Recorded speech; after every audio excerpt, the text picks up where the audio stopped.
Une chose sur laquelle on voudrait insister, c'est qu'on pense que la séquence, elle illustre le besoin d'une gauche révolutionnaire de combat. Nous, Révolution Permanente, au moment des législatives, on a beaucoup débattu de pourquoi est-ce qu'on soutenait pas le NFP,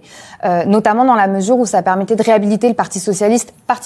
à l'origine des attaques antisociales extrêmement graves qu'ont connues notre classe au cours des 10 dernières années. Et on voit le résultat aujourd'hui, un Parti socialiste réhabilité qui permet aujourd'hui de donner sa confiance à Bayrou qui est à la tête d'un gouvernement qui comprend Darmanin, Retailleau, qui sont à l'initiative d'offensives antisociales énormes,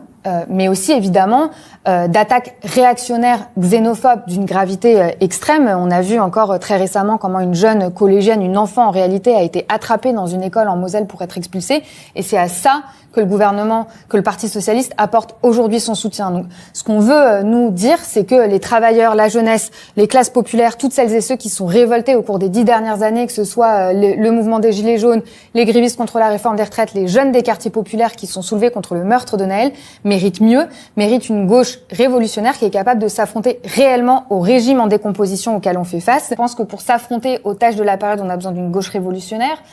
qui ne parie pas sur des solutions institutionnelles dans le contexte qu'on a décrit, mais aussi qu'il va falloir travailler avec les autres organisations révolutionnaires qui existent dans ce pays.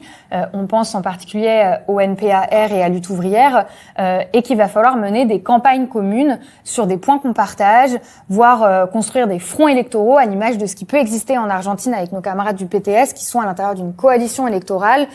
qui s'appelle le FITU et qui permet de faire porter la voix de celles et ceux qui défendent une alternative aux stratégies institutionnelles, qui défendent le pouvoir des travailleurs, l'importance de la lutte des classes et l'enjeu d'une solution politique indépendante de l'État et des classes dominantes.